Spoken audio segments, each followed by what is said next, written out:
Hey guys, Eric Lions fan here. I'm glad to be back. It's been a wild 2 years since I made my last video back when Philadelphia was in the Snow Bowl. We'll go ahead and we'll get on that here real quick, and we'll go over the Detroit Lions here and how they did since Thanksgiving and at the last game, which was with Green Bay just a couple of weeks ago. So we'll go ahead and get started. As I preluded earlier here in the video, just a little while ago, really. It's been a while since I have done a video here on YouTube, and right now all I'm really using is my iPhone. It's set on the front-facing camera here. I'm doing a video on it, so it may look a little bit grainy. This is no real big production that I'm doing here. It's just a fan's thought about football, Detroit Lions football, and baseball, which I've got my Justin Verlander AL and Cy Young Award MVP t-shirt on, which I'm a big fan of. I'm a big fan of Detroit Tigers baseball.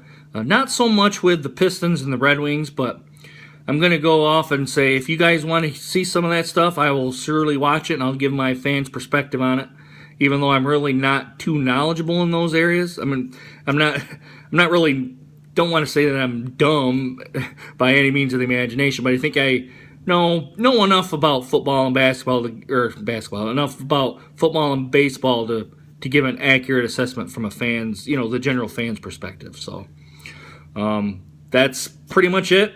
As you can see, I got my Detroit Lions hat here. I bought from the Detroit Lions store.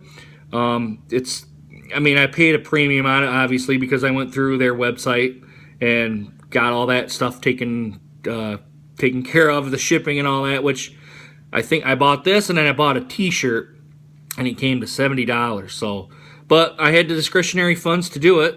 So, and I'm a big Lions fan. Not real big, but I'm big enough where I went and bought some stuff at the Detroit Lions store. So, I mean, why not?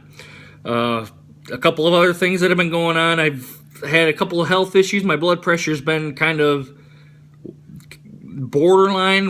I went to the doctor here and had a physical done, and obviously, I'm still kind of a bigger guy here. So since my last video, I've gained actually quite a bit of weight since then. I think I gained like 20 or 30 pounds. I was almost 300 pounds at one point. So I've gone to the gym.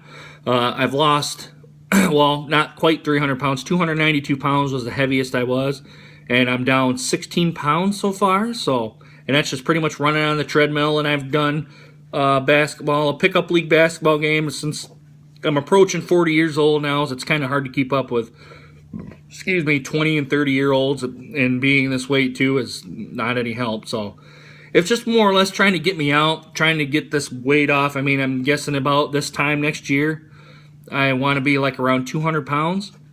And I know my diet's not that great either, so my doctor really wants to see me. He wants me down to 230 pounds, but I'm gonna go for the goal of 200 if I can get there. So as you see these videos, I'm hopefully gonna be thinner and thinner as you go through these videos. So it's only gonna benefit me, and I'm doing it for myself and not anybody else. So the financial aspect of this is there was some.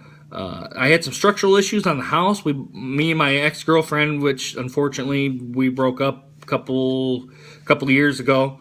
With the house, there was some structural integrity on the foundation, and it wasn't really to the point of falling apart, but it was the point that we should seriously address it. So what we did is there was some mortar that was over time had chipped off, and kind of water had eroded away and all that. So we got the mortaring part done. I mean, for the most part, it looks really, really good downstairs. There's some other stuff I still got to do yet, but I'm getting back to the point of getting the house back up, and hopefully, I don't want to say I'm ready to sell it, but if I find somebody and we hit it off really well and we kind of go to the point of moving in, I'm going to go ahead and sell this place. I still got to put a roof on the place too. The roof is to the point of its life expectancy, so I got to get that roof taken care of, and I'm guessing that's going to be probably close to a $10,000 job, which I've got money saved up for that. So, and it's been years. I've been kind of saving up little by time, $100 here, $100 there, you know, kind of building up and building up. So I've got finally enough money to get the roof done. So that's the financial aspect of it. And more or less, there was a time where I didn't really want to do these videos anymore. I don't really know why it kind of came to that. It was more or less just not real boredom or anything like that of it. It was, I kind of, at a point, there was a little bit of depression. Not like kill me depression, like I want to put a noose around my neck and go hang myself or put a gun to my head or anything like that. Not anywhere near that. Just kind of feeling down in the dumps. Not really caring to go outside even. I mean, there was a lot of times I kind of sit in here, and I still do. It's kind of sad to say, but that's the truth. So I've kind of gotten back out into the real world, and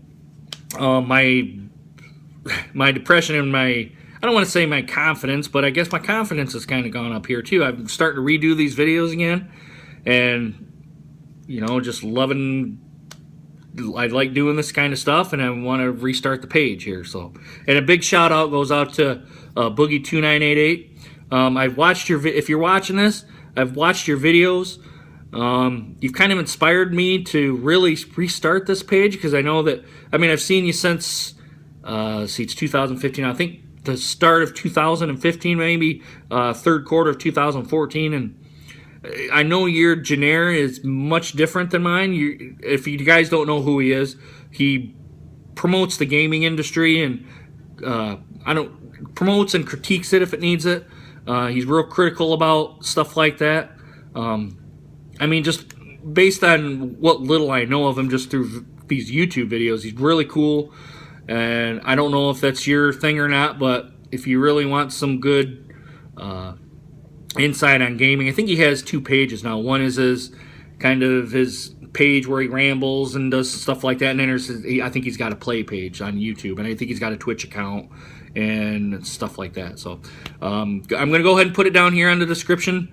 So go ahead and check him out. And I just want to say, man, I appreciate all what you've done. You kind of got me going again here on doing these videos, and if you're watching this, I just want to say thank you. So we'll go ahead and get it started here. I've rambled on almost 7 minutes now, going on 8.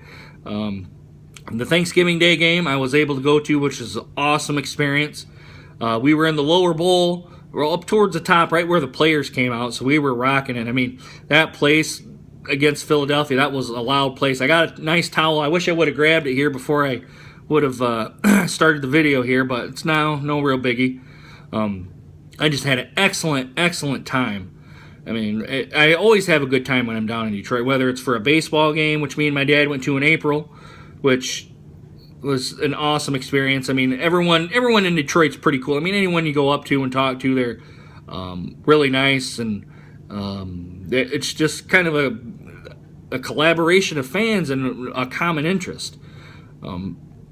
I mean, every time I went down to Detroit, I've always had a great experience. So I don't really know where I'm kind of going with this. It's just a more or less of, you know, the Philadelphia game. Kelvin Johnson had a great game. So did Matthew Stafford. Actually, the whole team did. It wasn't just one or two players. The whole team came together. In the last 4 games, they've actually came together, with the exception of the kind of I don't want to say meltdown, but a kind of a here we go again moment with the Green Bay game, which I think Jim Bob can correct that and take care of that. I mean, the last series was, I don't know why they went for the first down, because if they would have got the first down, they would have sealed the game. But at the same time, you don't give Aaron Rodgers time to get the ball back, even with, I think it was 30 seconds left, because obviously he won the game. And I'll get into the face mask call here in just a second here. But when he launched that football, I was like, they're going to win. I mean, right when it was in the air, I said they're going to win this game. And what happened? They won the game, and I kind of threw my hands up, shut the TV off, and I went to bed because it was almost midnight here in the Eastern time zone. So, and on the face mask call, to me, it looked like he got his thumb right on the face mask, just enough where it turned his head.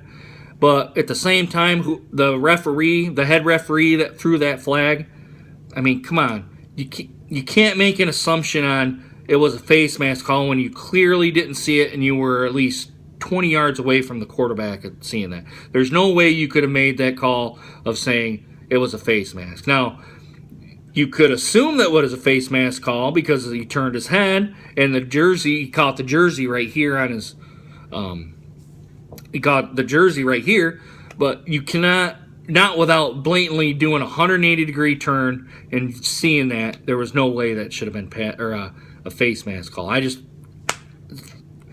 Detroit's always had this refereeing where these bogus calls come up and they put it on a guy and they look around the whole field and they're like, where's the penalty at?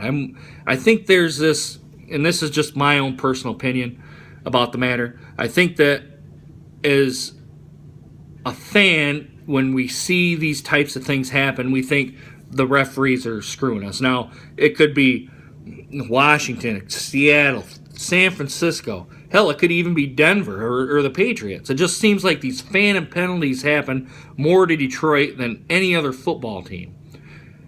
And I don't know why that is. I don't know if it's just the mentality of Detroit's always been a perennial loser in the NFL, so they think they have to kind of oppress them, or if it's just the way they referee. It's just if you see something happen that could be a foul, you throw the penalty flag. Now, I don't believe that's right, but again, I'm just kind of speculating, and I just don't know how, getting back to the Aaron Rodgers thing, I just don't know how grazing the thumb on the face mask enough where it pulled his head and the referee being behind him 20 yards could have thrown that penalty flag. I just don't know. I just don't even know how that's even possible. Now, again, Detroit had many, many opportunities to seal this game away. I mean, they need to capitalize on their opportunities. I mean, I'm not going to capitalize on every opportunity, but you need to put your players in position to capitalize. And I think they're getting there with Jim Bob. It's just a matter of time to get them there. So, but I'm going on 13 minutes now. I didn't realize this video was going to be this long. I'm going to make another video here on the Tigers. It may not be today. I've got a prior engagement I got to get to now. It's, what time is it? It's almost 4 o'clock Eastern time. So I gotta skedaddle here. So anyway, I'm gonna start making some more videos here about the Tigers and the Lions, and and too, let me know if you guys want some Piston and Red Wings stuff. Oh, and I'm probably gonna be doing some Michigan State and Michigan videos here too, trying to round us out the whole major college sports scene too. But anyway, thanks for watching my videos, and I hope to see you again soon. Take care.